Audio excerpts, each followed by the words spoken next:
Donna, can you call the roll? Mr. Tia? Yes, here. Dr. Crowe? Here. Dr. Crowe. Dr. Crowe. Don't you love it? That's fine. Ah, Mr. Crowe. Deal. Dr. Green? Here. Ms. Hodges? Yes. Ms. Friedman? Here. Ms. Pesley? Here. Mr. Wright? Here. I need a motion to approve the agenda. So moved. Second. Motion and a second. Any discussion? Hearing none, call the vote, please. Mr. Tia? Yes. Mr. Crowe? Yes. Dr. Green? Yes. Ms. Hodges? Yes. Ms. Friedman? Yes. Ms. Pesley? Yes. Mr. Wright? Yes, motion carries 7-0. Moving on to informational items. Welcome our guys from DLR. Welcome back. Evening. So before they jump in, we're going to turn it over to them. Let me just say this for you and for everybody else, that is that they're getting ready to share with you some information. But please remember, it's information. There is no plan, there is no decision, there is nothing other than them sharing data with you and then some possibilities and some scenarios based on that data. This is basically a draft conversation and draft discussion, a springboard to bring you into other discussions to help make decisions. This is not and has not been a decision-making process at all, and I think even as they go through several of their things, it's just going to say for discussion, for conversation, so that's all this is about. So I don't want people to think, well, the board's already made a decision, or for you to think, well, DLR is telling us here's what we have to do. They're just going to show you the data and then some options based off of the data itself. It's just data, it's not emotion, it's not based on community thought or input. It is just the raw information, if I'm hopefully saying that correctly. So, and I may repeat that as we go along so that people remember what this conversation is about. So that, I don't know, Scott or Kevin or whoever is going to kick it off from there, I'll turn it over to you. Sure, perfect. Well, good evening, everyone. Thanks for having us back. Looking forward to sharing some information from where we've been from our last presentation, which I think was just over a month ago. So tonight we're going to talk about several things. As Dr. Van Zyl mentioned, this is in the kind of big ideas portion of it. These are very much just broad brushstrokes, and they're very much derived from some of the initial data that we've evaluated from the buildings, from the capacity studies. So you'll hopefully understand that a bit more when we get to the big ideas. We did want to revisit the dashboards just for a minute. Last time we presented kind of the format of the dashboards, and it's a very handy tool on an individual basis, but we wanted to go back and kind of look holistically as they compared from school to school. So some of the information you see tonight is that comparison and kind of summary of some of the overarching data. Capacity, same format. Then we'll get into the big ideas. Where has the data taken us? Again, just holistically looking at the data, what does it tell us? There's other lenses that we'll want to look at as we move through the process, but this is kind of the first step, right? We've evaluated the buildings, we've gathered some of the data.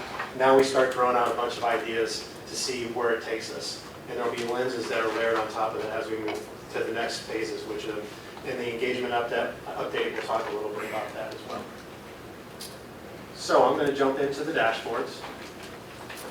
As I mentioned last time, we gave you kind of the format of the dashboards.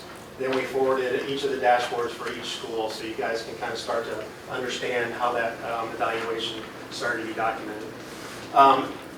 Very prevalent as you look at the schools within the district, older buildings, right? So we have over 22 buildings. If you remember from last time, we've kind of divided it into the 5 phases. We have over 22 buildings that are 50 plus years old. So that starts to paint a picture within the district of how your buildings currently are as we start to evaluate how do we move those into future-ready learning environments. Overall scores, and it's small up on the screen, that's why you requested last time we printed it out. We have that this time. Hopefully it's a little more visible on the printouts.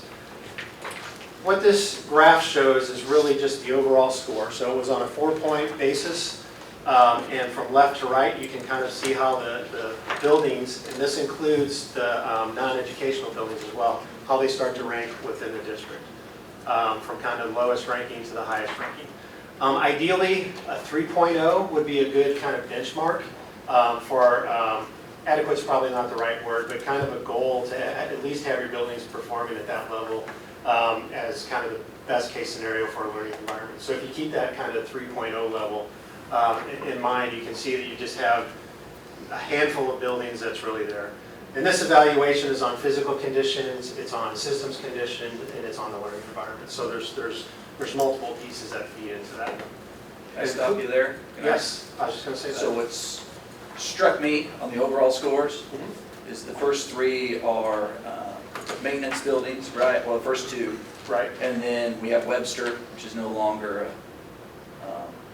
a school for all intents and purposes. So if we look at our first that are active schools, the first two on there are Lafayette and Benton, so two of our high schools, right? Right, So of our school buildings, the worst two are two of our three high schools, correct. okay? And then I think if we go as we go over, I think when we look at systems, one of our worst systems is Central High School, right? Right. So if we take that into account, we're looking at this, it's the poorest overall and our poorest systems for our three high schools. Is that an accurate statement? Yes, based on all of those three components related to the data, yeah. Now, this score, I will say, doesn't take into the fact the capacity piece, which is a separate charted. Fair enough, good point, thank you. But that's a very good observation, so. It's very interesting, though, that most of them are very close in the grade and the scale. Yeah, you kind of have that narrow margin in the middle where a lot of the buildings are falling into. And if Well, you- I would say part of that probably speaks to your maintenance department as well. Yep.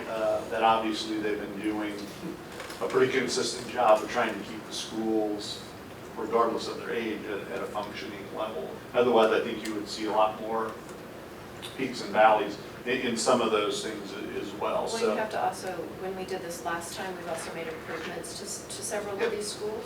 yeah, So and that some of will those actually additions raise- play into it yeah, as well. Yeah. it actually raised up their scores. But Yes, it's still that 3 is your, kind of your average where you want to be, and Well below. And there are only We're two way down schools. there.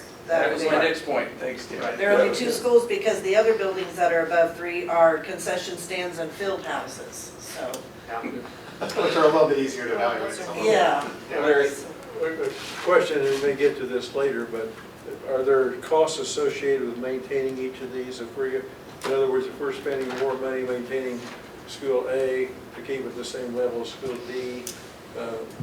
There will be a cost evaluation. Right now, we're just kind of throwing the ideas out there.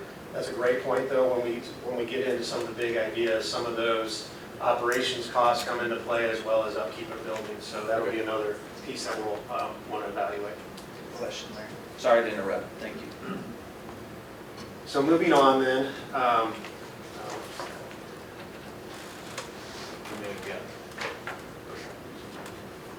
so physical scores is kind of the next piece of the puzzle. And what I tried to do here was give you the overall scores, and then we step into the three individual pieces. My intention wasn't to jump into this in too much depth, but I really wanted to just provide that tool. If we wanted to break all the buildings out on a physical level and compare them, this would be the chart that we would go to.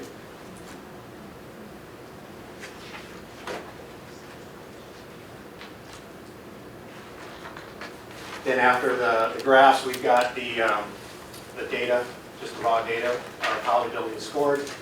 So you can see it's based on the exterior envelope, kind of the site, how it sits on the site, what opportunities are on the site, what condition the site's in, and then the interior component of the building as well.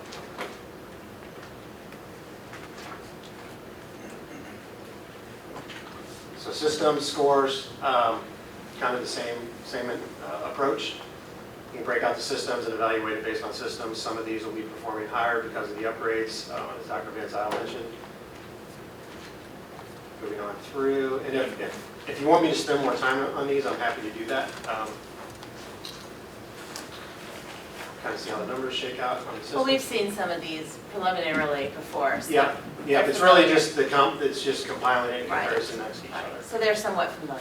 yeah. But I would say that moving forward, if we could have them before the meeting, that always makes it easier, because that way we can take a look at everything, and then we can really absorb the information, and then if we have questions, then it helps us just have it ahead of time. Okay.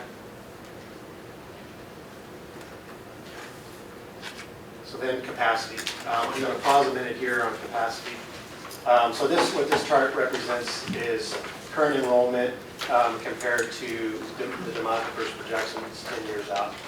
So you can start to see, and this is organized in kind of declining enrollment to growing enrollment. So that's how the schools are identified here. And again, this is based on the demographer's study. So as you go to this next page here, and we look at the capacity projections, if you look at the grand total, currently the optimum capacity is that 12,300 number, I believe there. So based on your school stock currently, that would be the maximum number or the optimal number of students that you would have enrolled. Yes. Does the optimum capacity, does that include the modular classrooms that we have right now, or is that just strictly brick and mortar buildings? It's just brick and mortar. Okay. So that's why later on we'll find more students than what the building The will building, have. right.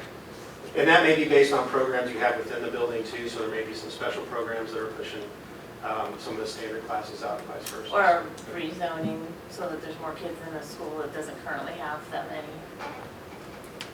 Question for you.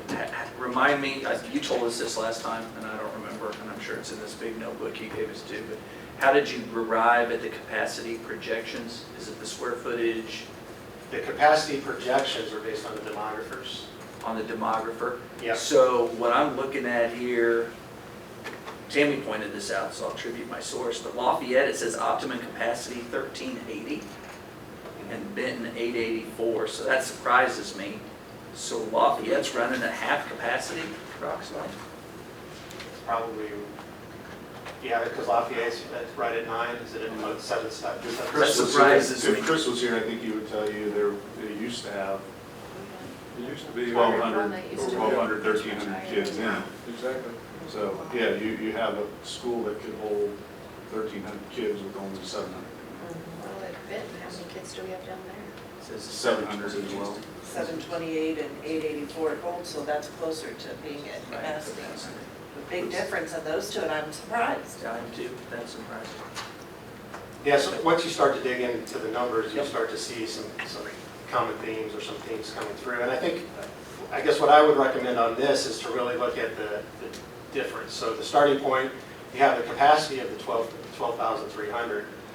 Where you currently are with enrollment, you're just under 10,900.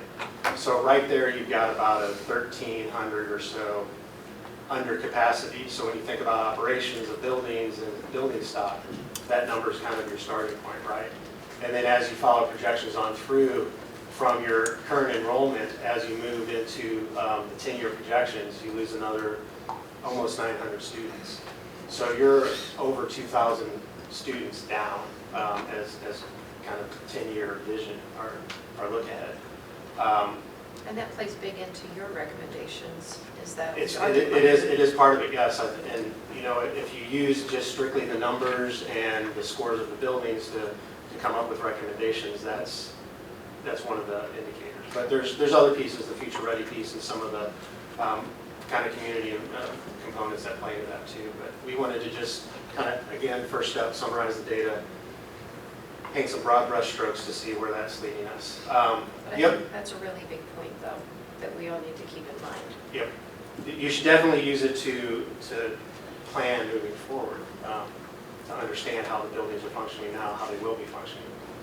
And then as you look at the percentages off to the side here, you can see at the individual schools what that looks like. Most of them are in decline over the next 10 years. Now here, you know, these are smaller numbers. And then there's a few that'll be growing over the 10 years. Any questions on that?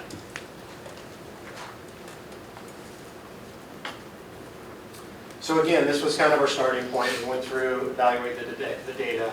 I'm going to introduce Craig Sarek here. Craig and the rest of our team kind of started to pull that data together and see how it informs you on kind of the district level.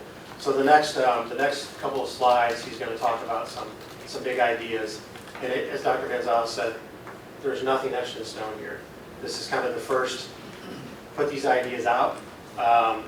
We've got to dig into these with a fine-tooth comb. But at a very high level, it starts the conversation. And these will be some thoughts moving into the next engagement parts of the conversation. So we're interested to get your feedback on some of these ideas too. Real quick before I let Craig jump in, if you remember back to the initial district visioning sessions, we identified these priorities, right? So we've identified these 6 priorities kind of in order of prioritization with that first visioning group. Prioritize investment was the kind of key one that we identified, and a lot of what we talked about, or what we talked about this evening, kind of focuses on that. But if you also look at feeder patterns, some of the ideas Craig's presenting will take that into account. Kind of program equity as you start to look at middle school alignment and opportunities at the elementary, depending on what you do with early learning. That may create more space in certain buildings, or you may find an opportunity for a building to house some of those programs. So all of those things are starting to be entwined in some of these ideas.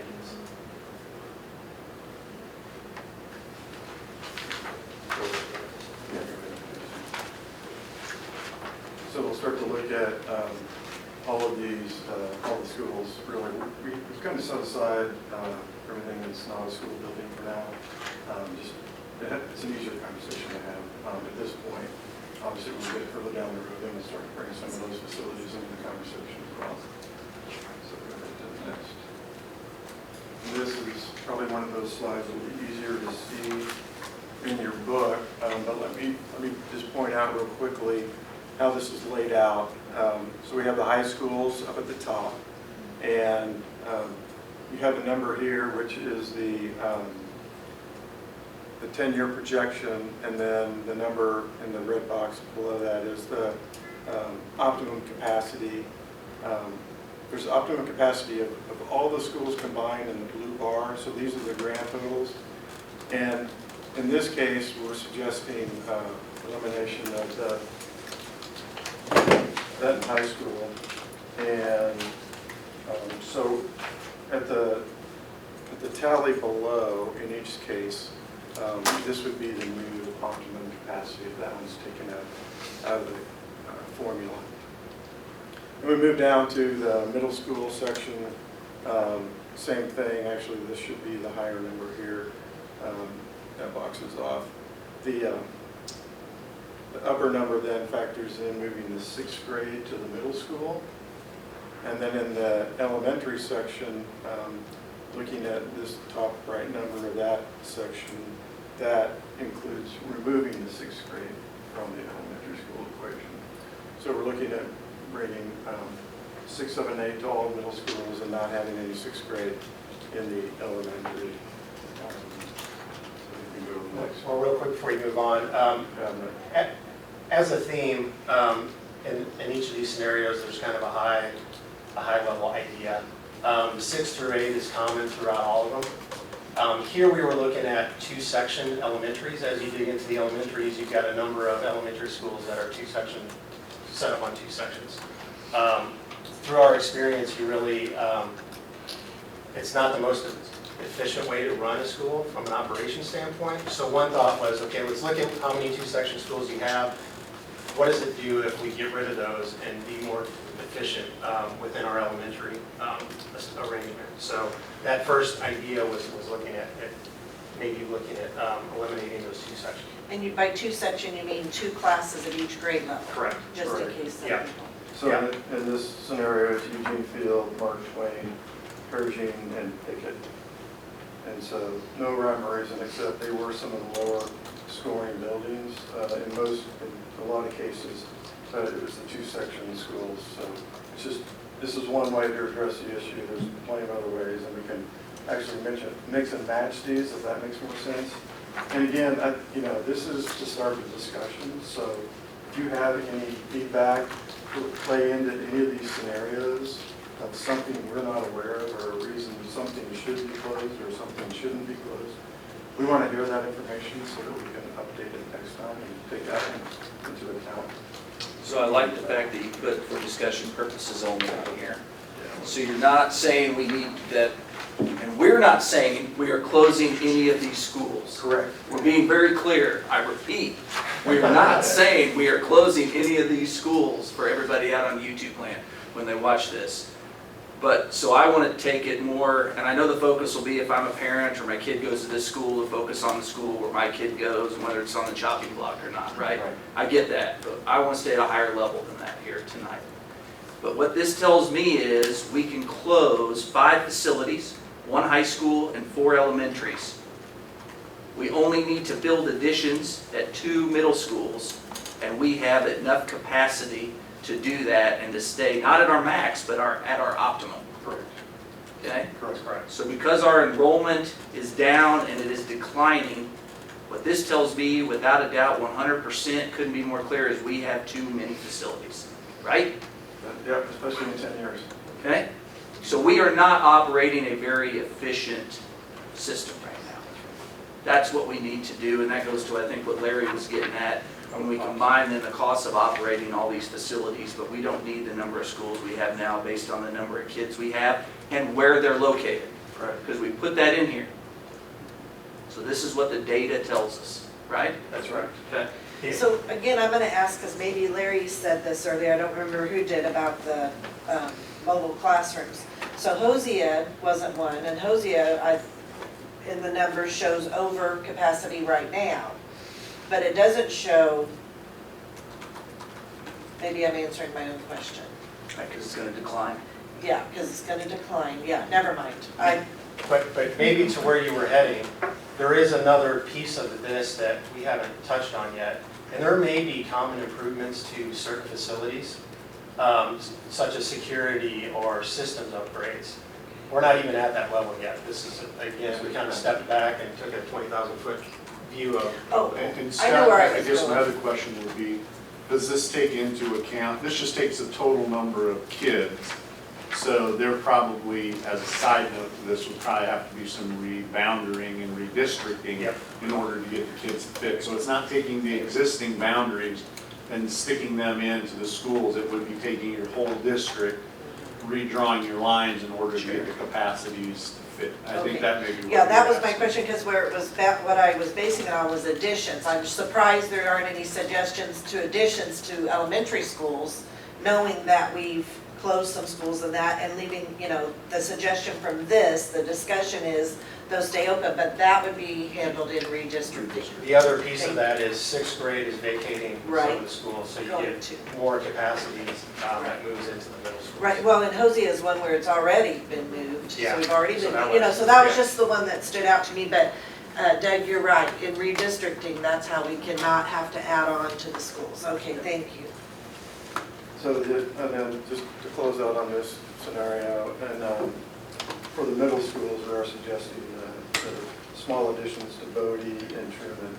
And that's, we haven't analyzed the sites yet, so we'll need to, that's the next level we'll do, to see if there's room on those sites to do that. But it's not critical that those are the schools we add on to. They're all relatively about the same size. We're just trying to get the capacity up to meet demands in some way. Okay.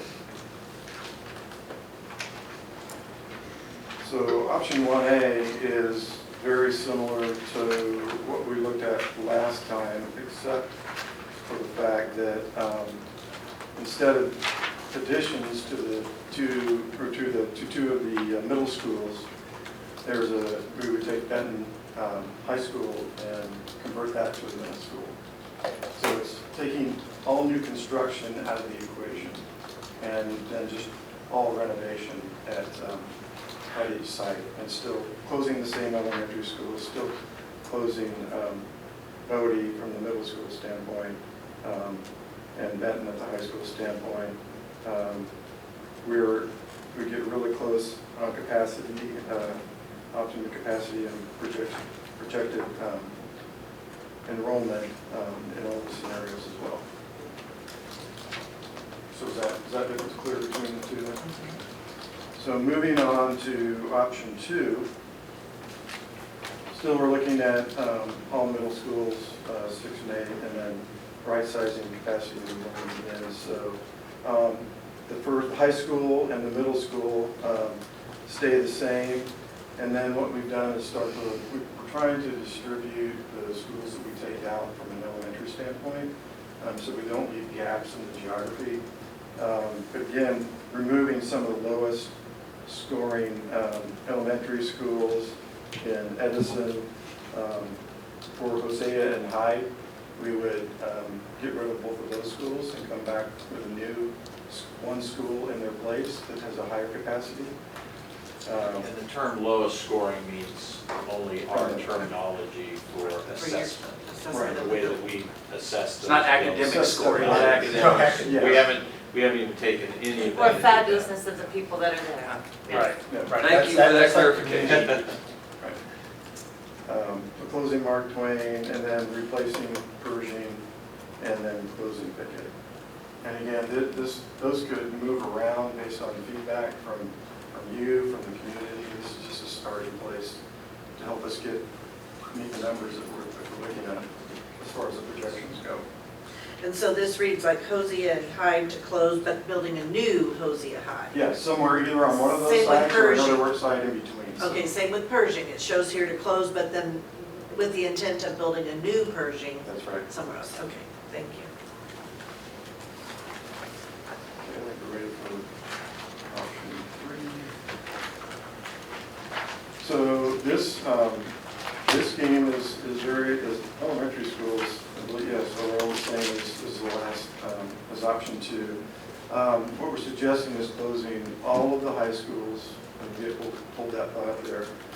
Come back with one new high school, one central high school, all the students are in one high school.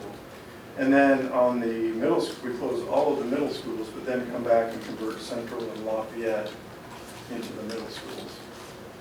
So I think those two high schools have the most historical, architectural significance. So trying to keep those buildings, repurpose them for middle schools. They're over quite a bit on capacity. We don't need all that capacity, so there are other things we can look at when we start to talk about a scenario like this. First of all, future-ready learning, and how can we incorporate some of the spaces into social commons spaces, maker spaces, some of the other active learning spaces that you don't have now, or can it be used for adult education or some other component that is not used, or are there strategic parts of the building that we demolish that are just not meeting the needs or won't meet the needs of the future students. So a whole nother level that comes into play when we start looking at these scenarios.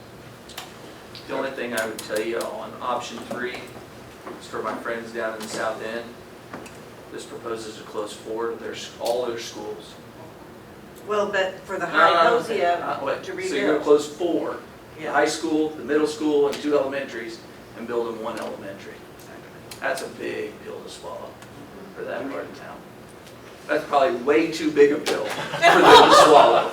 I don't see how that's gonna go over very well. I understand it's for discussion, but those are the things you want some feedback, and I can hear the folks down there now, and that's a big pill to swallow for one part of town. Yeah, I mean, There's a lot. there's, for instance, to that point, Yeah. you may take this and tie it into the 2-section idea, which changes the dynamic and the landscape of what that looks like. That moves to the next step of kind of cost evaluation and site evaluation to see what makes the most sense on. And something else to add to that you said if we know things, to let you Yes, know, yep. okay? And that would be the talk has been to build a new middle school downlands, to use one of our middle schools as an elementary school, which it was built as an elementary school, that would be Spring Garden, moved Hyde there. And then, so the talk has been, so that area of town has heard there's a possibility of a new middle school in South End for a few years now. So that's just something to have in your bucket of information. Yeah, Spring Garden was built as an elementary school, and at the last minute, they made it a middle school. So that was part of what the community had talked about before, is that Hyde being that old building, that we would move them there, get a new middle school down there, and still keep Hosea and have an addition down there. That's what had been proposed before. I want a clarification here, and I think you touched on elements of this. We started off by talking about building scores for being so low that potentially we may need to close them, especially our high schools, as set highlighted, and your scores would dictate. So what's the argument then for repurposing our old high school buildings as middle school buildings? Because the community's gonna ask, well, why don't we repurpose them for high schools? To stay high school. Exactly. Yeah, what's the difference If between? they're savable, There why was- would we not There was save them as talk high of schools? a central high school, so that, we were only trying to achieve. Is that the only reason? Yeah, it may not be a valid line of thought to go down and then, Yeah, I mean, I think it started with, if you get rid of potentially, if you look at the 3 high schools you have, right? 2 buildings are not in the best condition. You're under capacity for all 3 buildings. You have enough space to close 1 building and have 2 high schools that function to house the population, right? Option one. Right. So then, does it make sense to look at your middle school capacity? Because the one thing that we haven't really studied yet is once we move the 6th graders up there, how does that work? High schools are sized appropriately for that move. So I think it's looking at those buildings, just seeing if there's pieces of them that make sense to use. It's probably not the best answer to your question, but I think there's a strain of thought that leads you down that path. I would also, I don't know if this makes sense or not, but you also have to take a look at what current stock do you have. And we don't have another building you could just move a bunch of kids to while renovations are being done on an existing school. So you would basically have to have a site complete to be able to move somebody to be able to then renovate. So to me, that's the only other way that this option works, is that you would have to stagger your construction in such a way that you built a school, you could move some kids to that, you could renovate some existing schools. So I think that's also a part of this as well. and this may get replaced with other options, or there may be another option B to this that, you know, if we do go down the path of one central high school, we could look at strategically keeping 1 or more middle schools open in this case to satisfy the same problems, and not use the high schools, or use the high schools for something else in the future. Can we not say central high school because we have a central high school and It was one called Central High School. Okay. We just- Centrally located, perhaps is what you mean to say. Just to I say one legally high right, school. I got it wrong. Yeah, but like, I just want to not hurt feelings. Thank you. And I would say too, Brian, we were pleasantly surprised, really shocked as we did our building tours in the fall, that Lafayette High School is not that as bad a shape. I mean, that's when we started talking about that could very well be a middle school. You know, my problem with any of those being a middle school is that's not a good layout for middle schools, but that's just a personal opinion, but And I think that's what they're also trying to say, is that these are just options for you. You still have to come back and take a look at the learning environment for the kids. Exactly. Just because you can do it, doesn't mean you should. does that mean that's the right One thing of to the do for things kids? that's advantageous to making former high schools, middle schools, is they already have fields. You know, there's a football field and a track and everything. We don't have that in our middle schools, and usually school districts do for their middle schools. And so that's something I would love to see for our middle schools, and we just haven't had money for something like that. For But space. if we were gonna do something like that, would be an advantage of using the Well, and I current high think school. that once you get down into the nitty gritty and you start putting dollars and cents to it, then that really will lead you to where you need to be. Right. Because, and I've said this all along, is that a building has a life. And that span, once that span is done, you can dump money and, I mean, millions and millions and millions of dollars into it, and it will never be what you need it to be. And I think we need to keep that in mind as we're looking at what we want the end goal to be. You still are working within the framework of what walls are there. And that's, unless you're going to tear it all down and start on the same site, you're still working within the constraints of what that Tear all shell of but that the building. historic portion down. Right.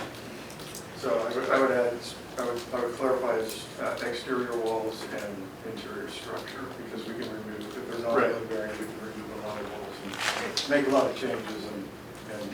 you Fix a know, lot of as some issues. Of a It's new a- building is. But a lot of times that you look at an old building and you look at how much money it's gonna cost just to keep it And then you compare to building brand new, most of the time, long-term, building a brand new building is gonna be better than dumping money into it. And that'll be part of some of the stuff that we'll bring to you that gives you a metric so you can make that decision. Typically, the cost of a renovation of a building, if you spend 65% of the cost of a new building, you're better off doing it. The two things that I keep thinking about is, number one, the cost of operating any of the buildings economically. And then how do we structure our districts around our schools so we have a social economic balance Yes. throughout the community? Because right now, we don't have that balance, which is that's a bigger problem than just the school district because of the imbalance that we have. Well, That's a and I community would issue. say at some point, I don't know that DLR does this, I know that there's groups that do that. They take a look at the boundary part of it, and I don't know, Preston be able to do that as well with the demographic component of what he did. That was just one of the things that he did. But when you get to that point of, okay, here's what we're thinking we need to do, then you are back into the boundary discussion. And I do think that you do have to take a look at how do we work to be consistent across our district so it's not perceived as this group is cut out and this group is cut out and this group is going to go. You want to be unifying, not separating. Right. Every child should have the same academic opportunities no matter where they live in the community. And that comes a little further down the road. So two things. One, you guys have told me in the conversations we've had that building new is not always cost effective. Sometimes renovating can be more cost effective. That's why we need to look at the data and the numbers, right? Number two is, we aren't gonna build all new. Not all of these facilities are gonna be all new, not in the next 10 years, not in the next 50 years. So at some point, we have to renovate what we have, right? So that's what we've gotta put. What do we need new? What do we need to renovate? And what's the combo of that that makes it the most effective use of our resources, right? That's what we're trying to do here. Yeah, and I think that's what I said, is that whenever you start to really drill down, that's when you have to do the pros and cons. Exactly. And it'll all flesh out. Yeah, if you just start from scratch, if you start from scratch, you're gonna at least pay 25% more, because you gotta bring all the utilities, you gotta do all the infrastructure, all the other things that you have to do for systems that you already have in place, ready to go. So when you have a building that's got all of the sports fields and all of the access drives and all of the entrances already identified, and we know where our power is, and we know where our sewer is, and even if you have to replace sewer, you're still in a better place. So it's just a matter of going through that process, which we next levels of conversation. And as we start to jump into the next kind of focus group part of this, I think you start to dissect each of these a bit more. So you take a St. Joseph High School, a single larger high school, and you start to talk about what are the pros and cons of that within the community, right? How does it impact the community? What are some of the pros that, a more robust opportunity maybe for all students to have more electives. Unification. Those type of things, unification, yeah. So we're not pushing that aside by any means, but we wanted to identify some of these things as more opportunities to talk, if that makes sense. Okay, so we're going to move on to fourth and final analysis. And that, so really this is keeping the same scenario with the elementary schools. It goes back to the small additions at Bodie Middle School and Truman Middle School. And then still eliminating Benton High School, keeping Central and Lafayette. Same. Well, so then we're adding, so the addition to that would be adding a College and Career Center, so the CCC. So something could be downtown or some other area, but looking at CTE or some advanced learning program where students could partner with local businesses, local mentors. So it's an alternative to the traditional high school education. We've seen that happen in a lot of districts. It's just another way to look at increasing capacity. Obviously, then you're over capacity at the high school. Some of that we'll take care of when we start to look at future learning spaces thought about performing arts centers? Because, I mean, drama department in all three of the high schools are very robust. So And that's our something theaters that's are all a really- little, could all use a spiffing, shall we say. As a theme, I think that's definitely a community discussion. Is it an arts, is it like an arts incubator, or is it more of a business incubator? What opportunities? And I think this is just really throw something out there to have the conversation about where does the community want to go, where does the district want to go, and is it a specialized building? Does it make more sense to pool your funds in a centralized building than trying to get all the programs in all the high schools?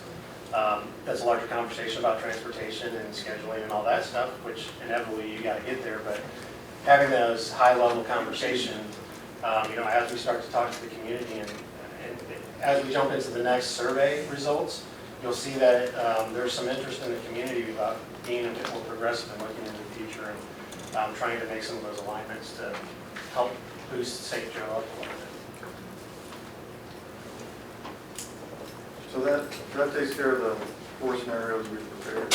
Are there additional ideas or thoughts on any of these, or new thoughts beyond these that you think would be? Yeah, it's the idea of making spring garden in elementary school.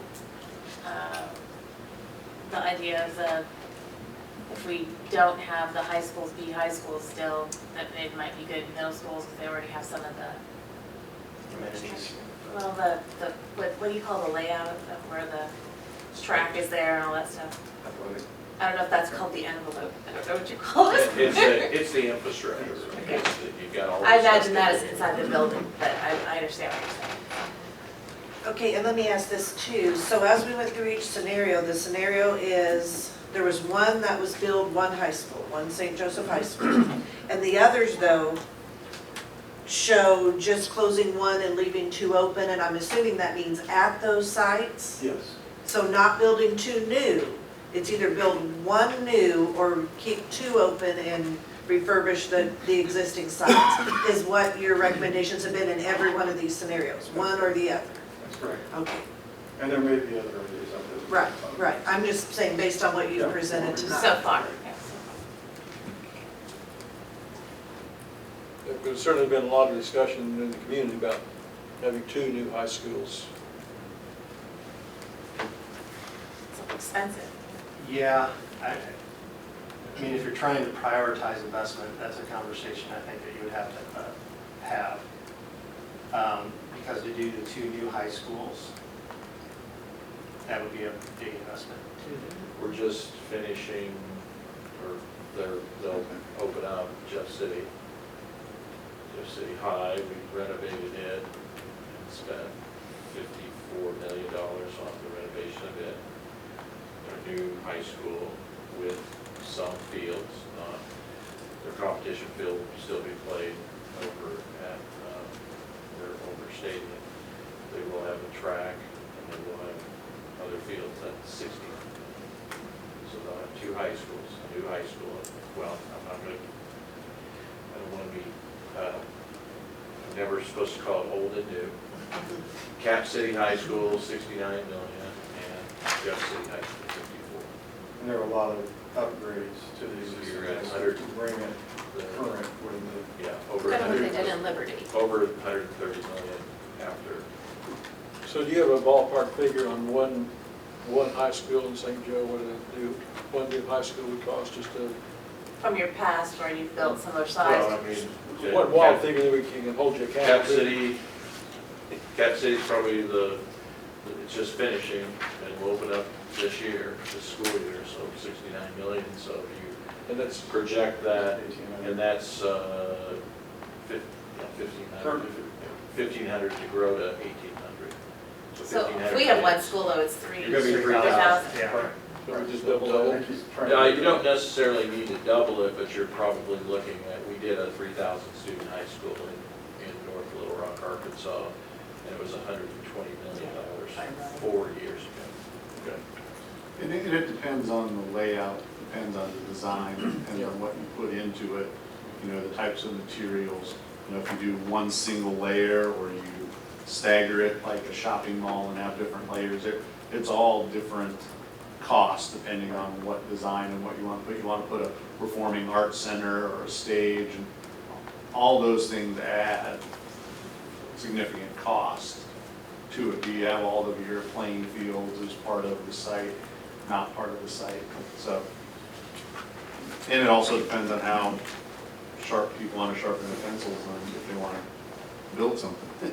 You know, it depends on how, having done several projects before, you know, you can get some contractors that are gonna come in and do a great job and they're hungry and they sharpen their pencil and they're quite a bit lower than somebody else. Did the one in Little Rock, did that include sports facilities? Yes, we actually built a building around, and we'll get into showing you some of these things for the options, so you can start to visualize what does that look like. But yes, we built the whole entire building is around the football field. Oh, yeah, because it had Baseball. the suites or Yeah, the whatever. suites. I remember you showing And we maintained the existing building, that's where the administration went. I think Jeff City was a good comparison because I have a feeling that building that you renovated, which probably is old, Yes. being in Jeff City, as the ones we have here in St. Joe that we might possibly renovate. So they built brand new, then they renovated one, and that, you know, might be an option too if we choose to keep two open. But I mean, it's doable, yeah. Yes. So, moving forward, as the community works through these options, my working assumption is the community's not gonna decide on necessarily one of these four options. They're gonna be deciding on components of these and figuring out which components of these options make the most sense for us as a community. Okay, And you that was my just- assumption. Then the second observation, all of these options include 4 middle schools except one, which has a 2 middle school design. I guess before we move into community discussion, are there any thoughts on the board of, and I'd love to hear your all's input, administrations, the ideal number of middle schools that we have? Because obviously all these options have 4 versus a 2, which you were utilizing our high schools in that option. Any Brian, I thoughts on? think it's driven by what you do at the high school and then what the capacity is, because if you build one and then you have availability at Lafayette and Central that are big facilities that can house it, that changes the equation. If you want to renovate, for example, Lafayette and Central, then you have to do something different at the middle school level. So I think you have to decide what the high school model is first and then work your way down. And those are the discussions that follow after that discussion. But oh, I'm sorry, go ahead. No. Oh, I was just gonna say, my opinion is I would rather see the 4 than the 2 because of that group of students that we're working at, the age group they are, the educational opportunities maybe that we want to provide as a middle school teacher, to have a great big, 2 middle schools versus the ability to keep them smaller. To me, educational wise, that would be better, but. It creates some tension because I hear that and obviously there appears to be an advantage to 4 versus 2 looking at all these options. But to get to one high school, that's going to require closing all 3 other high schools that we have right now. Unless we utilize those, in that scenario, we're moving down to 2 middle schools. But, and really though, if whether we have 4 or 2, they're all gonna feed into, if we go to Right. one high school.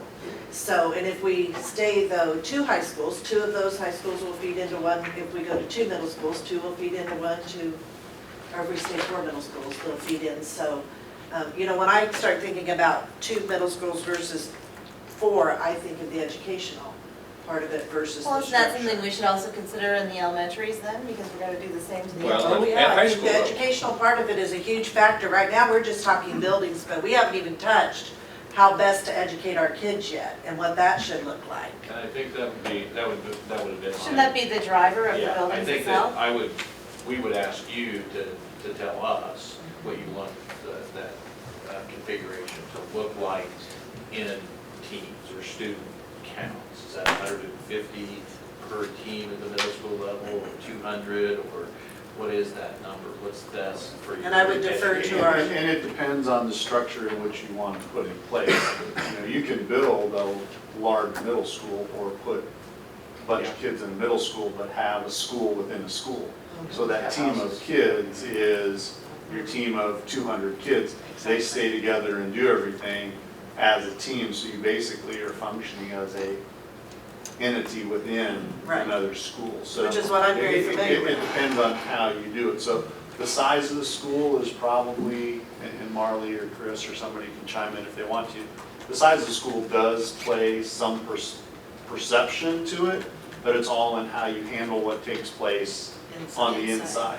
You know, having come from a district that had a 5-8 middle school with 1,200 kids, they were all in pods. Right, So they didn't cross paths except go into specials. right. So they were on their team, that was their team of teachers that they had all year long. They just moved, their lockers and everything were within that area, so they weren't, they didn't know what everybody else was doing because they were in that one location, so. And it really comes down to the size of the classes, not really the size of the building. Correct. Yeah, you Well, I don't, think we you don't want need to to- stick 40 kids in class. You know, we're still going to shoot for what the state recommended Right. sizes of classes are or below, if Yeah, that's what and I we know need. that keeping 4 middle schools was really a priority before, but, you know, I've heard a lot of people now that have come around to saying that we could have 2 middle schools.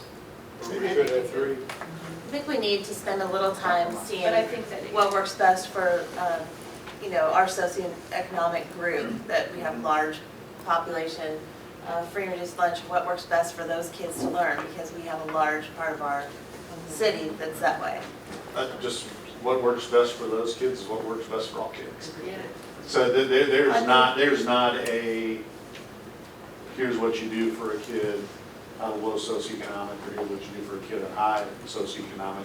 The strategies that you use for all kids are best for all kids. So it's about consistency in what you offer within those schools, and it's the quality of teacher. I mean, you know, take a look at research, those are the things that drive how successful their kids are gonna be. I can have a group of 40 kids with a fantastic teacher, and they can outperform a poor teacher with 10 kids, you know, just because of the skill set that they have.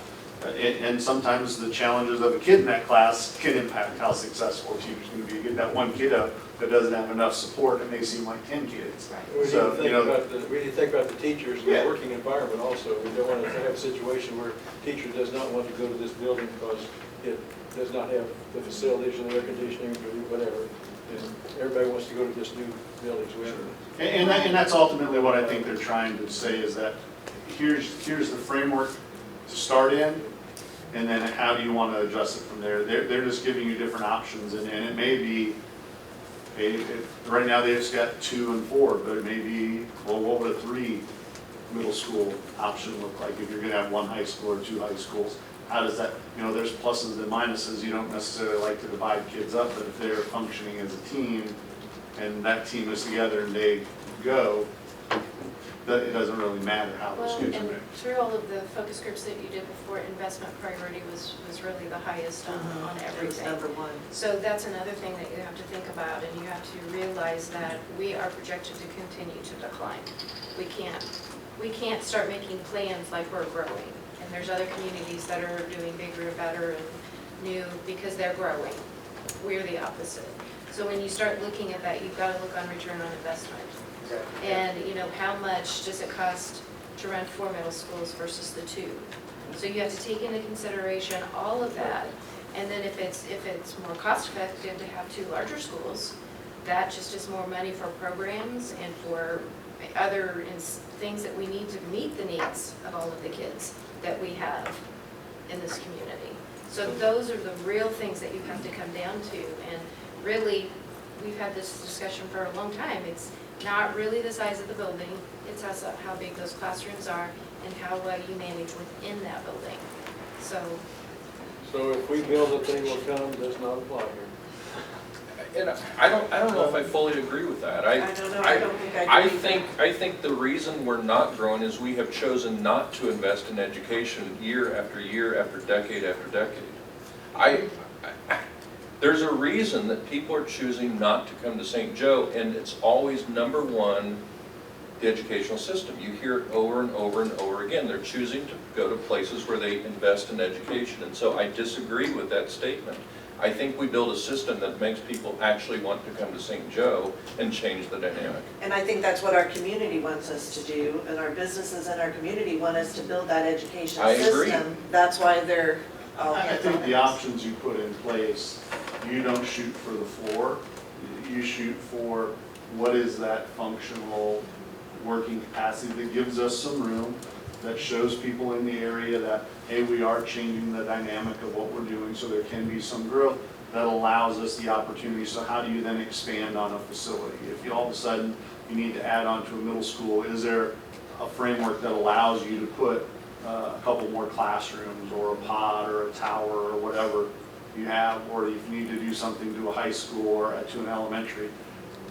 To me, you're better, this is my own personal bias, I'll just be brutally honest, you're better off having that type of plan than let's stick 2 or 3 portables outside, because to me, that sends the wrong message to somebody who's looking to come to your community. Not that you can't have a great teacher in those, but it still is a different feeling than being as a part of the building. So I think you come up with the framework that allows for growth, because I do believe that some of that dynamic is true, only having been here a year, that people that are looking at St. Joe don't see it as a place where, hey, we feel like our kids are going to continue to get invested in and have all these other opportunities that maybe they're going to get 30, 40 miles down the road. So how do you change that dynamic? Some of it is with the facilities that you have and the programming that you can offer. So I don't think we want to do anything that limits what we're able to do, but I do think we want to be efficient with what we do, and then allow for the possibilities of how do we expand when people see, hey, St. Joe has changed what they're saying, what they're doing, and how they're impacting kids. That I'd rather live there because that's where I work, rather than living 30 miles down the road. Or when this business expands, they bring people in, they're going to be like, hey, yeah, I want my kid to go here rather than someplace else. So I don't disagree. It doesn't, just because you build it new doesn't mean that they're going to necessarily come, but I do think it has something to do with the first impression that some people are going to say the community is feeling more strongly about education than maybe they have in years past. And I'm not so sure you were talking about building new as much as you were talking about the educational programming that kids are offered, or maybe a combination of both. I think it's both, Yeah, I because think it is too. in this day and age, curb appeal has a lot to do Yes, with it it. does. It Yes, does have a lot to do with it, because there's been a lot of businesses, people coming into town, they look at the curb appeal that we have and they say, no. But I don't, that's, honestly, just because I've been around so long, this has been something that the district has wanted to do for a very long time. So this isn't new for me. I think that the reality that I'm trying to get at is that we have to make sure that we understand what our demographic study is showing. Do I hope and pray that we do all of this and this community grows? Absolutely. But we have to just understand what we have, but you have to leave that room for growth, because hopefully it'll come. But you do have to, we are under confines of money and what the community will support. So those are the things that, and the community support is the biggest piece of that puzzle. And that may be a good finding for the next piece. And we can continue the conversation. So, speaking of community, we've got a few quick high-level summaries of the last survey we sent out. The second one? Second one, yes. So survey number 2, we had over, right around 700 responses, which is pretty good for being over the summer months, we felt. You can kind of see a breakout of the prioritization of goals. From the community standpoint, future looking and future readiness was their number 1 priority. Then community narrative was number 2, which aligned with where we were, and then prioritizing of investment. So there's a little bit of a flip-flop just if you look at the top 3. I think they're still very relevant as part of the conversation. You can kind of go on to see that over 75% agree that significant changes are needed to meet the future demands of the students. Investment in schools is a critical priority. And in order to make St. Joseph more desirable, not unlike the conversations we were just having, it's an important piece of it. So I think the community is telling us that these are all on the right path. The equation to get there is not a clear line right now, and hopefully we can start to bring that into focus. But I was happy to see some of the conversation. So then as you move to the next piece, we also kind of had some open-ended comments as well. Communication and transparency continues to be important to the community, as it should be. So as we go through the next focus groups and into the kind of final community conversation, I think that transparency and communication is important. 21st century learning is reiterated here, the importance of that. CTE opportunities was part of the conversation that some of the folks in the community had as well. So again, how do we tie back to the business needs within the community? You know, we've heard a statistic that there's over 700 job openings. So how do we start to feed on that as we think into the future and try to pull more folks into the community? Is that an opportunity? And then the middle school model, I think the alignment of the 6th through 8 model, at least in the initial comments, is succinct with where the district is proposing to go. So those are all positive pieces of the community narrative. Any thoughts tying back to the conversation we just had, having? You know, looking at the survey 2 priorities, for me personally, it's encouraging to hear that the community would like for the school district and our schools to be forward-thinking, forward-looking, future readiness, that's a top priority. Because I don't know that we often focus on that. We often focus on finances and being as efficient financially as possible, but our community right here, out of these 700 responses, is looking for the future. Pretty big numbers too. Yeah, and I think the component of that is also, at some point, people get tired of everything being reactionary. Yeah. Because it's just like we're going around putting fires out, and you don't really do anything other than march in the same circle that you've been marching in. So I think that may be part of what they're saying too, is put something in place that gives us an opportunity to see what you want to do. Good point.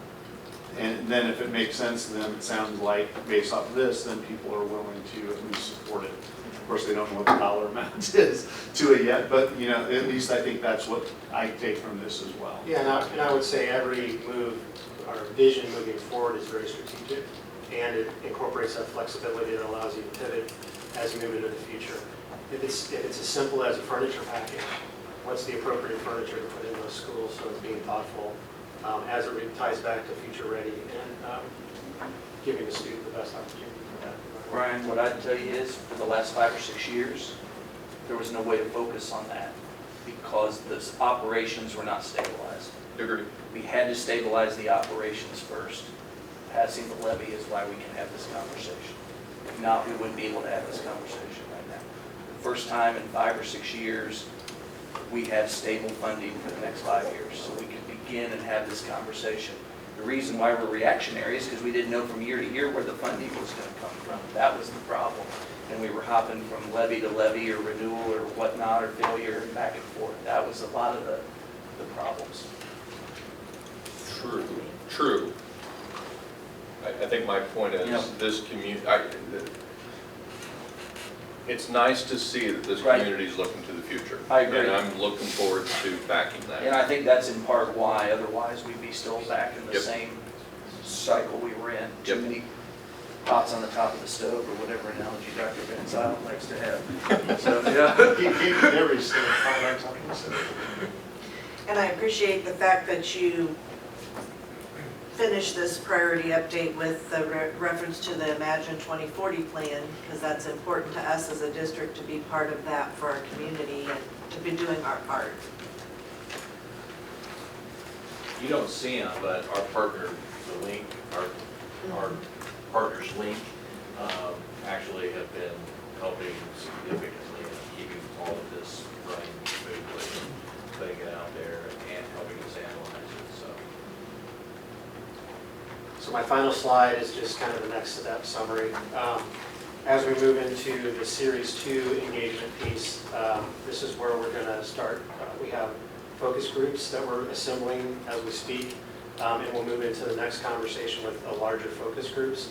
The next meeting is scheduled for August 7th, and we'll be taking them through kind of a workshop process. There'll be a morning and afternoon session where we'll have more in-depth conversations about much of what we spoke about. Is that just for, excuse me, is that just for the community people, or are we as a board going to be a I part think of those two? And Dr. I don't Gonzalez, know. you can elaborate, Mike? We're going, if we haven't already, we'll be sending you the date and the 2 times. Really, though, if you're there, it's an opportunity more for the community to share, so you can For us to be listen. listening rather than interjecting would be my take on it. And I think, isn't that the conversation you had with, Bridget's been working with Link pretty heavily and getting all this Because stuff as well. sometimes they so. ask that we stay away. And I guess what I'm probably gonna say to you is, how do I wanna say this?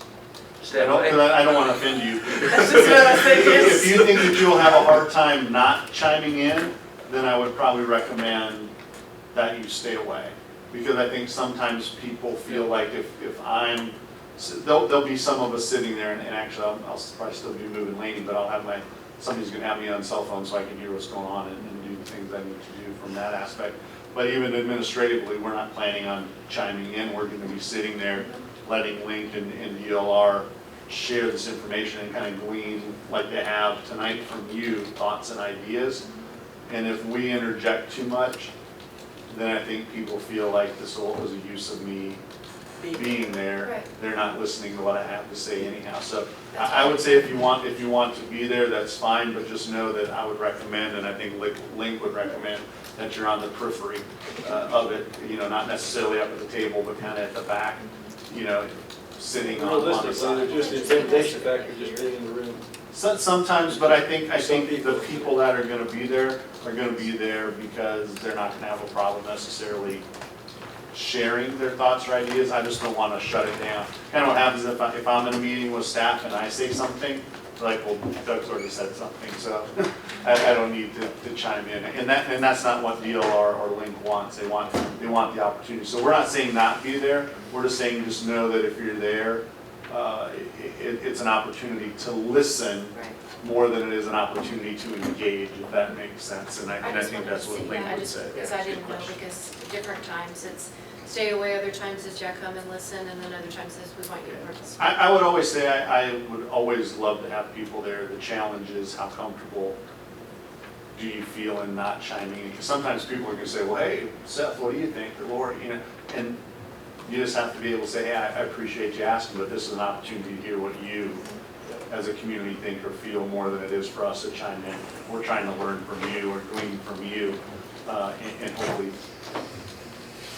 because to me, you need to hear what people say, and it's easier for you to hear it if you're there than for us to try to report what people said back. You can actually see some of the emotion that's there, but that's a plus and a minus too, because sometimes emotion wins the day rather than facts and the data of what really needs to be the component of So what you're you saying, wear a disguise and don't say anything. I think we're welcome to attend as long as we observe only, is what I You're heard welcome you to say. attend, and I think we want to thank people for being there, but you just want to let them know, hey, we're here to listen and observe, not participate. And the setup at Empower You makes it pretty easy to stay on the On the outskirts. outside, it's still beautiful. So we will be using all the Oh. collaboration stations there, and then we'll start in the main area, so you'll be able to, navigate through the building without actually going into one of those rooms once they break into groups. So the goal is to have 2 groups of 50 that would be broken into smaller groups. So that will allow you to be there for the big group discussion, and then once they go into the smaller groups, it'll probably be best that you don't go in with them unless they have questions. Because Corey did express there would be a need maybe to provide information that the groups would benefit from having once they start their discussions, but that can come from admin or, others. And sometimes it's beneficial to be there, because sometimes the loudest thing that you hear only comes from one person or 2 people, and the silent majority doesn't get as much emphasis as that 1 or 2 people that speak pretty loudly, and you can then judge that yourself as well on how the people interact. Where in the process do we get the operational costs? When does that come in? We're working with Dr. Van Zyl now to kind of get a summary of existing buildings and how they're operating. Once we have that data, we can start to overlay it on existing buildings and start to understand what those costs are. And I think Chris has started on that with you, hasn't he already?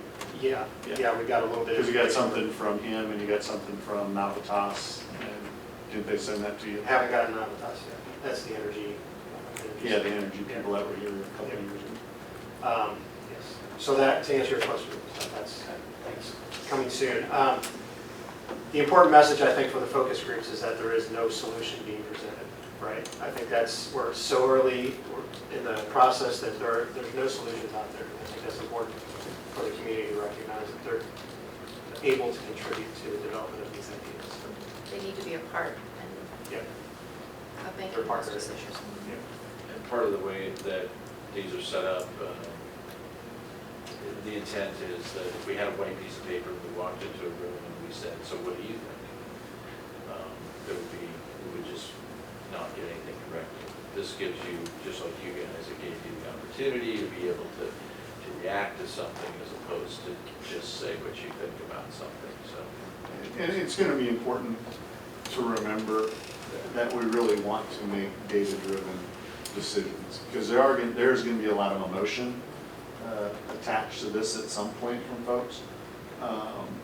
But to have the data of where your schools rank and when you get the operational cost, that's pretty hard data to refute. That's pretty hard data for somebody to say, well, I want you to spend $75 million fixing up this school. That won't be much better after you spend $75 million fixing it up than it is today, because of operational costs and all the other things you have to do. And that's what you're going to have to be able to judge and weigh when it ultimately gets to that point.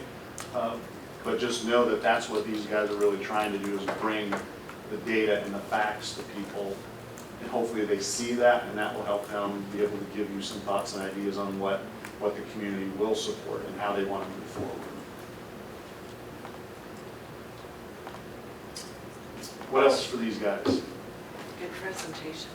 Great. Anything else? Good stuff. I hope it was helpful.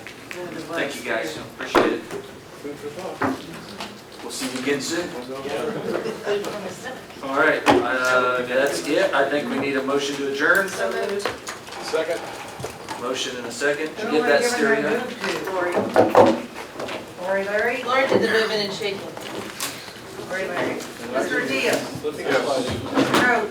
Yes. Dr. Green? Yes. Ms. Harvey? Yes. Ms. Bergeron? Yes. Ms. Bradley? Yes. Mr. Ray? Yes. It's. Thank you all. Don, we shred. Because